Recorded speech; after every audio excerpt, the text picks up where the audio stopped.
What's up, everybody? I'm Rob, and I definitely have opinions. And I'm Raymond, and I've got opinions too. Welcome to episode 2 of the RCubed Podcast, where it's Rob, Raymond, talk recruitment. We are really not that clever. We just made it as direct as possible. The head of the UK government is on 10 Downing Street, and the White House in the US is white, and it's a house. So, why be any more clever than that? It all works. Today we're going to talk, I love that joke, by the way. Today we're going to talk about AEO, which is a really important idea. AEO is answer engine optimization versus the classic, which is search engine optimization, which is the old marketing playbook. SEO is not dead. It's still operating, but AEO is becoming more and more important. We'll explain why in a second here. But it pertains to AI, and it pertains to how people find your business. And obviously, if you are in the business of being in business, you need people to find you, whether it's a storefront or a digital website. It's important. So Raymond has been operating a business for a long time now. And maybe to give him to start off the conversation, 10 years of Kyloe. Congrats, my friend. And then how long did you have Comanche, right? Before that, how long were you at Comanche before you sold it?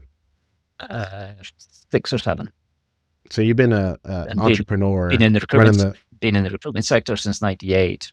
Been involved in small businesses, helping to serve the recruitment sector since 2009 or 2009.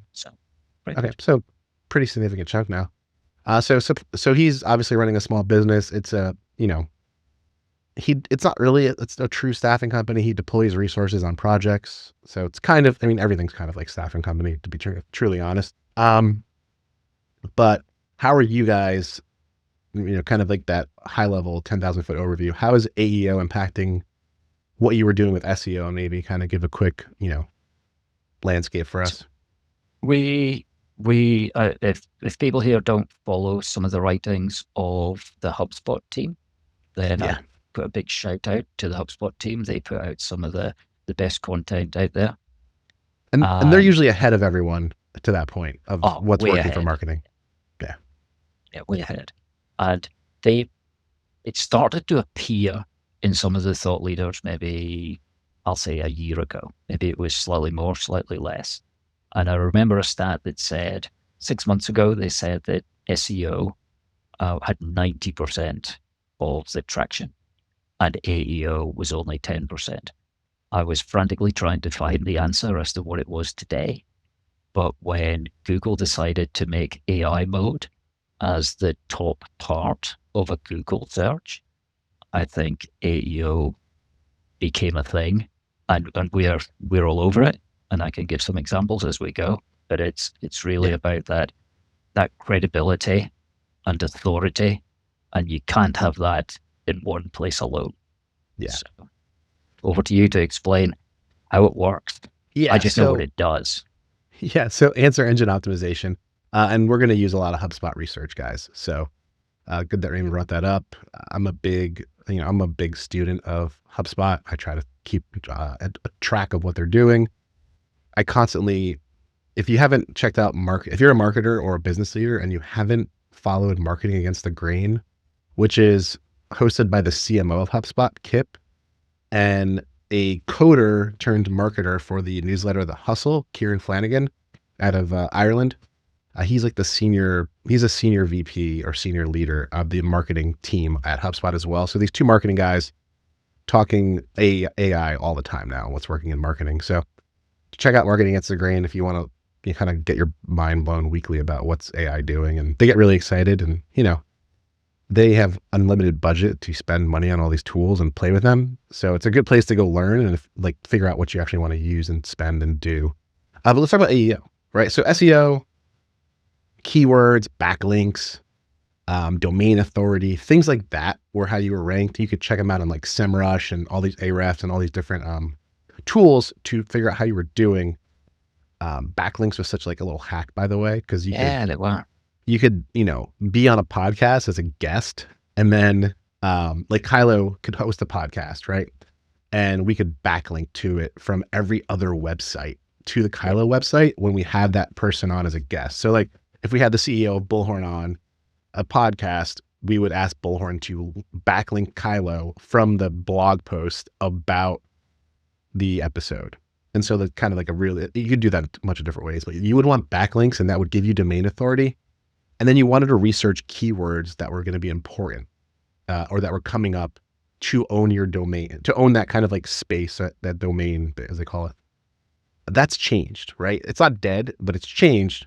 We're no longer trying to be cute about writing content. We're not like subtly trying to like say all the keywords in a blog all the post. back door has gone away. Like marketers, marketers in the SEO era would figure out the words and then workshop them into this blog and write like these cleverly worded things. Now, because, you know, AI is not lazy, but like, let's think about it from like a lazy perspective, right?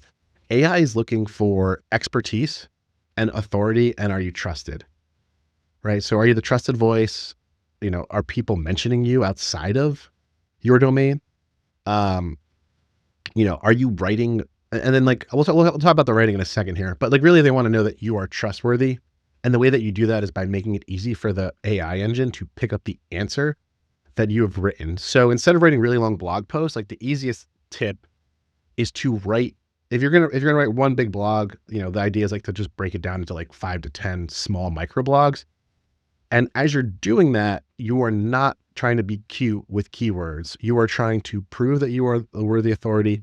You're making it really easy for the answer to come up and for your answer to be chosen. And you're trying to like just keep it really narrow. So you're not, again, maybe like the big theme is like, don't be cute, just answer the effing question. Right. And as clearly and with as much data as possible is like the 30,000 foot direct answer. Raymond, how are you guys doing that? You know, as that, we've used the word credible. So we are trying to make sure that we're credible. So much more professional in the positions that we're trying to be in. And we're trying to take the information that we've had customers ask and help answer those questions again, because someone else is going to ask the same question. Yeah. And the ability to have those answers stacking on one another in an area to go, hey, we're structuring our content to help people. Maybe like it was an FAQ, and it's not quite like frequently asked questions. No, but they want FAQs. It's quite similar. FAQs, like data tables, all that is super valuable.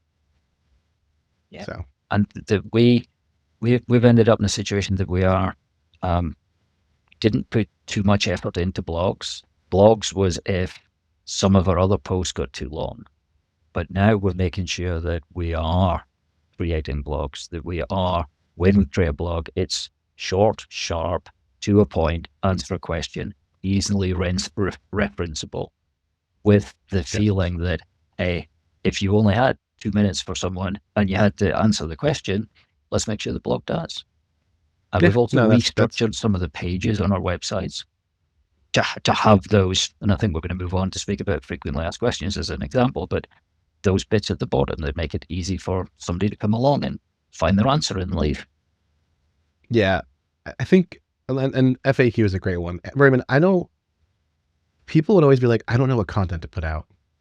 And the content you put out is what you are reasons why people sign a contract with you or why a candidate gets placed, right? That's your content. You're just writing about that, slightly vague, you know, not like giving away the person's name or the customer's name, but like, hey, you know, this customer wanted to solve this problem and here's their specific kind of niche. And here's why they went with us, and here's the quality that we provided. That's content. It doesn't need to be like this. And it's like client success stories. Yeah, that's content. I was gonna say, like, no one wants to watch someone put on makeup, but apparently they do, because these women are so famous that do like how-to makeups, and I'm not that famous, so I don't know what the hell I'm talking about. Yeah, but we should do a how Raymond and Rob get ready one video. RP. Yeah, that'll be quite short. It's really short. Yeah, exactly.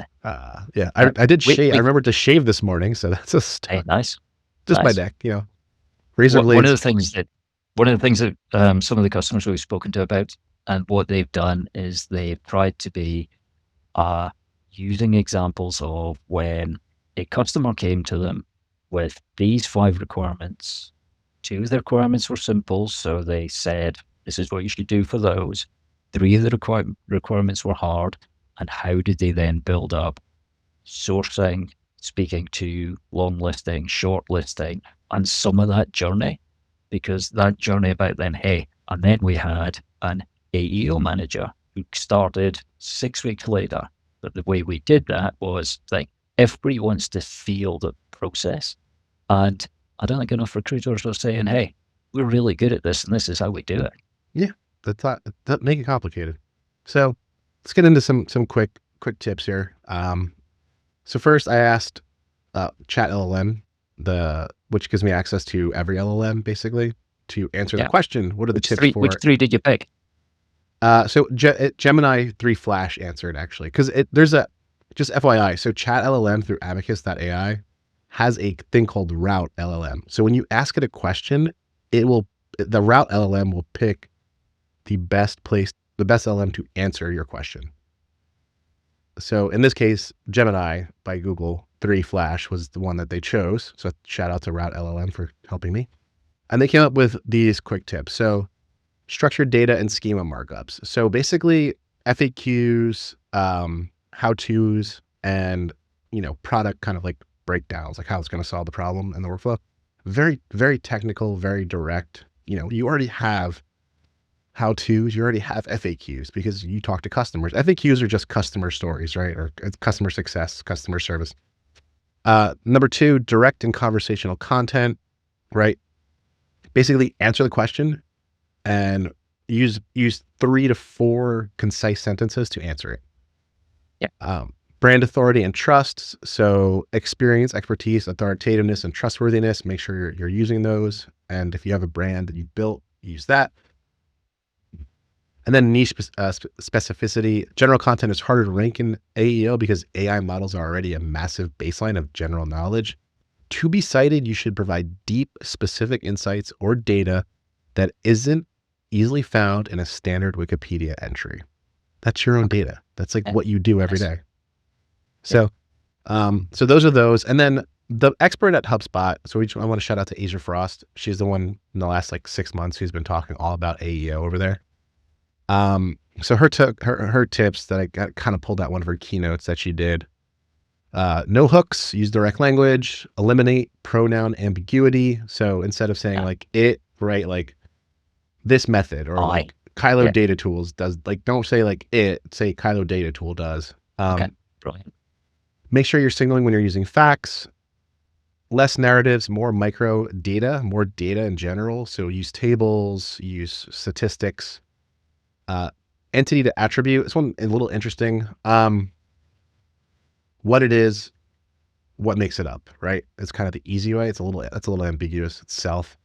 Maybe we'll get more into this, but it was an interesting comment. The standalone test, can you put a paragraph into an LLM and can it figure out what the title of this blog is without any context? So it should be so clear what you're talking about in each paragraph that you can read it by itself as a statement or a couple sentences and be like, oh, it's solving this problem. That's a really good point. Yeah. And then the quick tips by Asia, put the answer first, give an example, and reference data throughout your post. So what are you guys doing, RP? Anything else? And what's the success been? How have you had 2 questions? This is a 2-part question. Obviously, what's the success been? What are you seeing anecdotally? And then have you seen pipeline velocity improve? Pipeline velocity being the time it enters as a deal into your pipeline to when you close because of AEO or people coming from a AI engine? I would answer the second part first. Okay. Deal velocity is still hard in this environment, but what we have spotted is we have much better informed leads. Okay. We have people who have already done some of the research and already know, and therefore rather than setting the first 10 minutes is, hey, get to know you, the next 5 minutes is working out what they know already. Sometimes you could just skip that 5 minutes because they already know. They've already been 2 or 3 places. They've already cut and paste what Gemini said or Claude said on the product feature or the things that they want. And we can therefore be more specific in what we show people. Finish your thought. I'll finish your thought and then I have a question. Yeah. And then we So we've started to see that coming through and measuring, trying to get behind it to find out what did they ask, and therefore asking people, can you tell us, how did you find us? And normally they go, hey, we did a Google search. Okay, no, you did a Google search. Great. Found us. Well done. However, what were you looking for? Can you tell us what you were looking for? What did you prompt for? Let's start there. Yeah, I was going to say, is there, and then so my follow-up question was exactly that. It's like, how do we account for what their knowledge is when we start a conversation or a discovery call or an intro call with a client, with a new prospect? Because to your point, we need to know, hey, in the HubSpot, just so you know, Kyloe uses HubSpot as their CRM. So in the questionnaire or in the first email back when you're setting up a call or confirming a call, it's like, hey, can you tell me what you Googled, what you prompted? And do you mind sharing a link to the response, make it easy for them? Like, hey, can you share what you did, research you did? And it would help you immediately be like, hey, I just read through it real quick. Here's what's true. Here's what's false. Or here's what's a little bit skewed, give you more context. But you're going to be way more informed about what, and I guess if they can't, if they prompt search and they come to your website, it'll be interesting to see if you can actually use the link that they use to get to your website to get maybe figure out what they prompted to get. I'm just thinking out loud, how you would be a better informed salesperson. Because again, it's actually going to improve conversion. HubSpot has seen their conversion improve. I think the stat that they give when they talk about it on this keynotes is 3x. So their pipeline, their website visitor traffic has decreased, which is a big thing for SEO measurement as one of their big KPIs is website traffic. Wow. Yeah, definitely. But when someone books a call, they're 3x likely to close. Wow. Which is nice. Yeah. So if you've got half as many ops, but 3 times more informed, better leads that you get, then hey, it's worth it. No one wants to be in a situation where they end up on a call where they realize early on either they're not going to be able to help or it's not the greatest experience. So therefore you're about to waste time, and how you politely say, hey, I think we made a mistake. You're not really working on what we're working on. Let's do it. I don't mind those 15, they should be going away, right? Let's be truthful. Yeah, me too. And I think they are. And I think we've seen a more educated buyer, and maybe it's not a more educated buyer, a more informed inquirer who we hope becomes a buyer. Yeah. Just using one of our customers as an example, what they've done is they've asked their best recruitment consultants to explain what they've done as if they were speaking to a customer about how they would approach a particular role. Now, whether that was a real role that they've just filled or a future role and how they would approach it, and make it sound really human, as if you were having the conversation and you were speaking to the hiring manager about, hey, this is what we're going to do because this is quite a difficult job and you're in a difficult area and you're paying above market rate. So we need to highlight the market rate and the benefits you've got. And in this role, the places that we're going to look are, here we go, and we're going to headhunt for you and make that sound real, because that's what people are asking. How would I hire for? And there may be some people that you're giving enough information for them to go and try it themselves. But if they have tried it themselves, at least they know it's hard and they know you're going to be worth the fee when you actually do it. That's the thing, right? Will staffing and recruiting companies become less relevant? Maybe not. Maybe. I mean, the value for me is always the access to the network and the ability to spend time on the network, because TA people, especially with certain size companies, that's not their sole job. And they may be new, or they may, but the network and the experience. So is that still valuable when you have something like, what is it? People GPT, or all these different tools, PIN, that have access to these, these databases. Ascendia also has a pretty good database. Anyway, my question for you, are you going to post pricing on the website?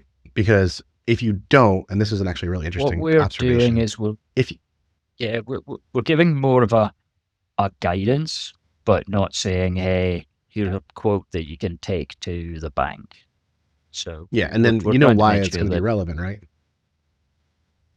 Because it's going to be able to search Reddit and anyone who's talked about what they're paying or search G2 or whatever, like, and or cap, like, so if you don't control it directly, then they're going to get a feeling of a customer who's talked about it.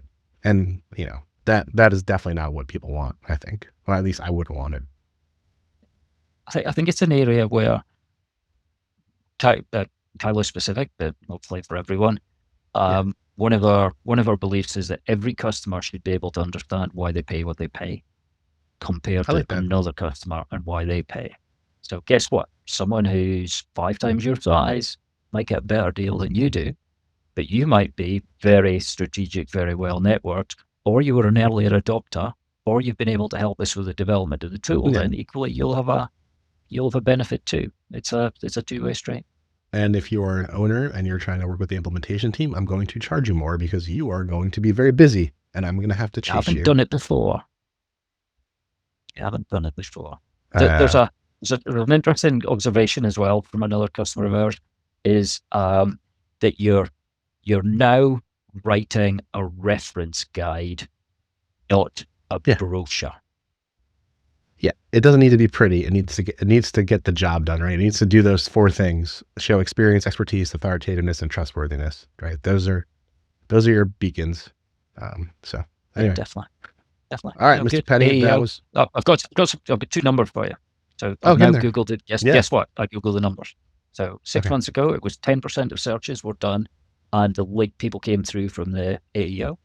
And the last stats I can find are January, and the number appears to have gone to 37%.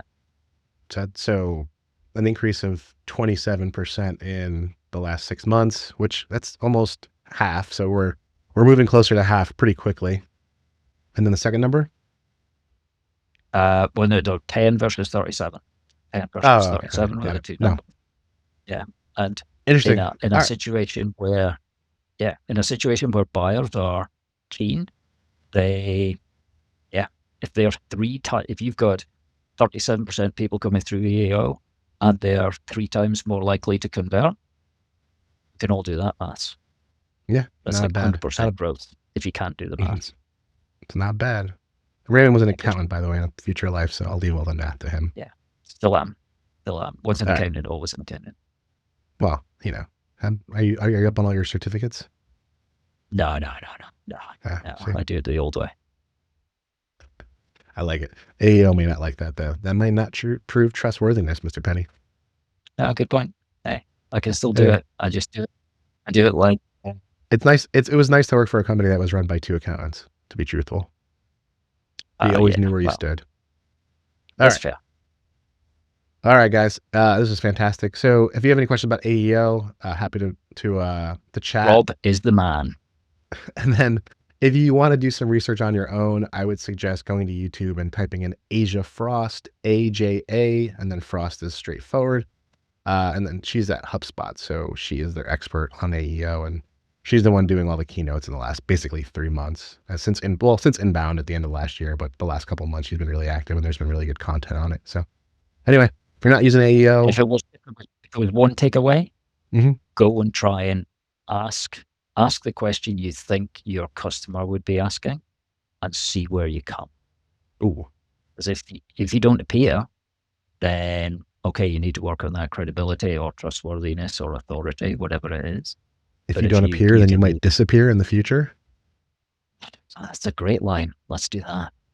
Ouch. All right. Thanks, Raymond. No problem. Thanks for tuning in to RCubed, where Raymond and Rob talk recruitment, or recruitment is talked about by Raymond and Rob. Please remember to subscribe wherever you are tuned in and give it a like. Also, those comments are going to help get this show on the road.